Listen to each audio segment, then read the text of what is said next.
Okay, so I'm in my apartment and I know so many of you guys have been asking if I'm gonna make a house tour, and I promised you guys that I would. And so here we are. I thought I would take you guys through my place and tell you a little bit about everything. I got this place when I was 25 and I had moved from, actually I was living in Tribeca in this tiny apartment. And I was lucky because I had a business manager who was very bad at everything else, but he did give me one really good advice. And he said, you know, invest your money into something, because otherwise, you know, I was really young, I was going to spend it all. So he said, invest your money, buy an apartment. And so I did. I put all the money that I had into this place, and I lived there for a while, and during that time my career kind of took off. So I renovated the apartment and I decided to move to more of like my dream place. And so I began to look with a broker all over New York, and my dream was to, I really liked the experience of renovating my old place in Tribeca. Like, that was really fun for me, and I realized that not only is it smart to buy a place that is not perfect and then fix it up, if you like that sort of thing, you can literally do whatever you want. So you can build your dream kitchen, you can put the floor you want, and you can just choose everything. And that really appealed to me because I always was very aesthetic. I like things a certain way, and I looked at so many places that were, you know, done up already, and it wasn't really my style. So either I would have to tear it all out and start over, or I would have to live with someone else's renovation. So my goal when I looked for my new place was to find something that was very raw and not done at all.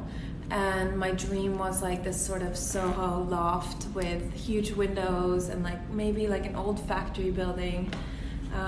A nice building with not like too pretentious people, if that makes sense, like a normal kind of crowd on a quiet street, but preferably in Soho, because that's where I was kind of hanging out most of the time. So I looked for about a year, and it was really hard to find because most of the places that are in these old buildings, they've already been renovated or they're super expensive and I couldn't afford them. So I finally found an apartment that was so perfect for me. Like, it was literally so perfect. It was totally not done. Like, it hadn't been touched probably since the I don't know, like 70s. Like, it was really, you couldn't live there as it was. It was just a huge loft, beautiful windows. It was like a stripped down, like to the bones apartment. And so I went to see it, and I just felt like this was my place. It had a really big terrace also outside, but nothing was done up. It was just, the floor was horrible. It was like a mezzanine that was really scary to walk up on, and it was illegal, which I didn't know at the time. There was a bathroom where it looked like someone had been, I don't know, it was really horrible. You wouldn't want to walk in there. There was a kitchen that was barely functioning. It was but to me it was like perfect, because I didn't want to buy and spend money on something that had already been fixed up. I wanted to do that myself. So I bought it. There was sort of a small little bidding war, and it was really scary because it was like a blind bidding where people put in their bids, and then you wouldn't know what the other person was bidding, so you would just hope that you had the highest bid. And luckily I had the highest bid, and you know, we began the process of hiring an architect. Actually I was alone at the time, so I didn't have someone really, my experience was very limited, so I was kind of, I think it was a very good learning for me, because I realized how tough New York is and how much people like to take advantage of you when you're young and you're a woman. I learned so much from this experience. And anyway, we began to renovate, and we realized that everything I wanted to do was not allowed in this building. I wanted to build a huge mezzanine because the ceilings are so high in here that I thought that would be incredible to add square footage and add like extra bedrooms and closets and, you know, all this extra space as like a second floor, but then still have some parts that were open. So that was impossible. It took, this renovation took 2 years in total because everything was not allowed. This is a landmark building. Everything was difficult. But in the end, I hired the right people and we managed to build a one kind of bedroom mezzanine, like kind of second floor level with a bathroom, a master bedroom and a walk-in closet. And that was so sick because that's what I wanted. It just took a really long time to get there. But I basically did everything. I moved the door from one place to the other. I moved the kitchen. The kitchen was there actually, and I moved it all the way across the apartment. So we had to do piping and plumbing in the floor and like extend all the water lines, and it was just like everything that you could do I did. So I put in the floor, we put in the whole steel structure to build a second floor. I built 2 bathrooms where there was no bathrooms before. So everything we did from scratch, and it was amazing. It was so much fun, and so I'm gonna take you through it and show you guys. So first, when you walk in, I wanted it to be kind of a surprise, the height of the ceiling. So I wanted to create the entry under the mezzanine. So when you come in, you kind of like, it's kind of mysterious, like you don't know what to expect, and you come in and there's this little nook under the stairs, and the stairs go up to the second floor, and then there's like a hallway, which I thought was really important for me because I grew up in Sweden where there was always like a little area where you walk in where you can check yourself out in the mirror and like hang up your coat and put your shoes on and, you know, take your little time and, you know, try your coat on or whatever. So I built storage all around that little area. I have my shoes, which is kind of concealed behind these mirrors, and there's all my coats, and then there's a huge walk-in closet to the side. And under there is also the guest bedroom. So that's a little cute area that I really have enjoyed a lot. This is the little guest bedroom, and then there's a little guest bathroom when you walk here, and then it's just right here. There's a little guest bathroom, which I think is so cute. I painted it in this color from Farrow & Ball. This vintage mirror. All the fixtures are from Vola, which is an Italian brand. Here are just some perfumes and things, like you can put a last little spritz on before you jet out the door.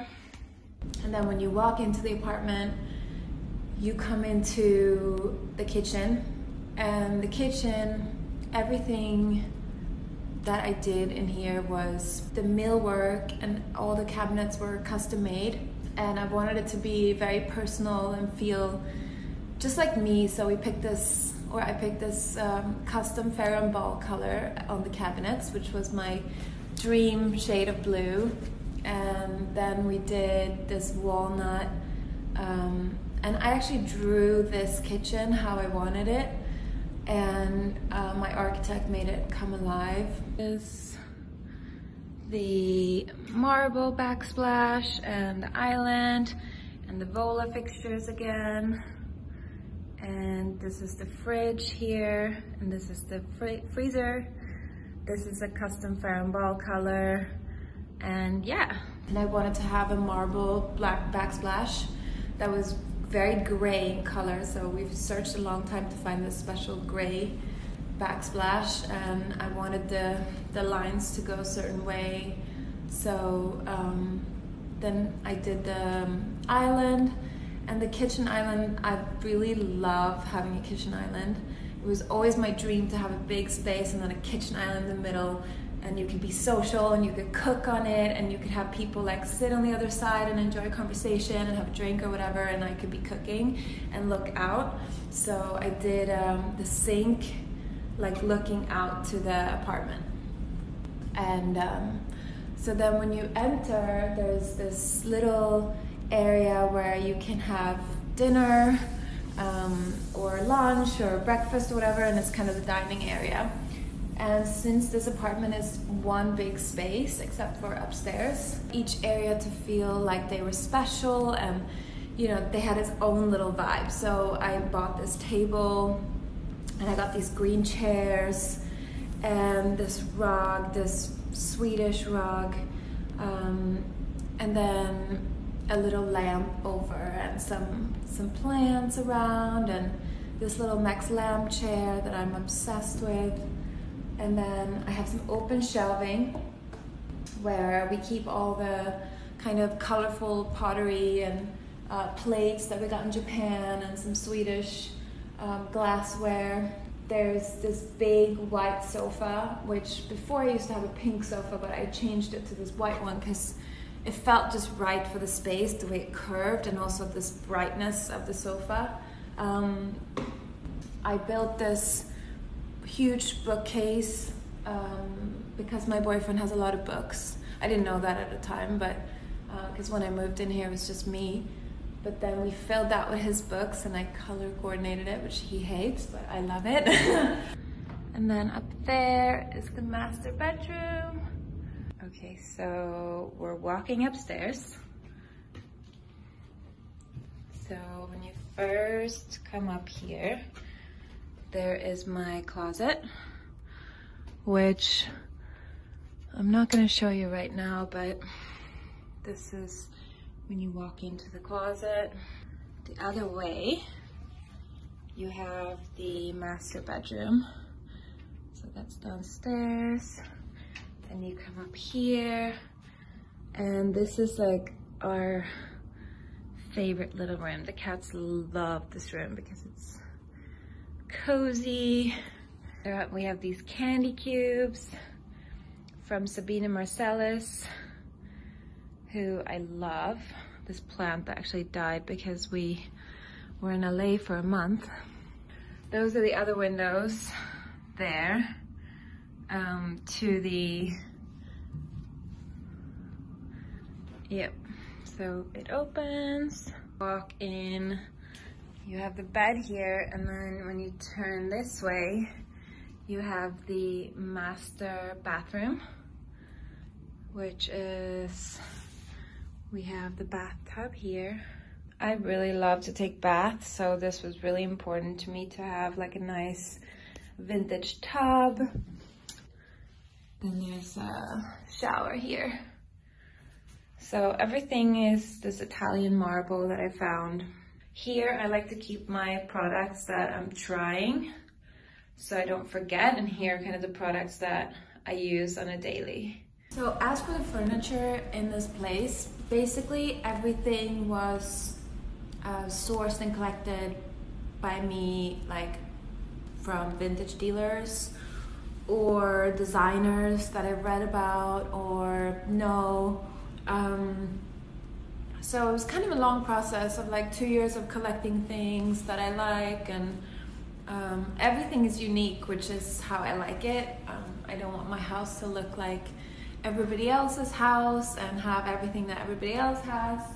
Like I feel like a few of the things that I have gotten over the years have become like really popular now, but when I bought them they were kind of not so famous. So that's kind of how I like to do it. And that is pretty much the whole apartment. I hope you guys enjoyed. Sanu, say goodbye. Goodbye. Thanks for watching, guys.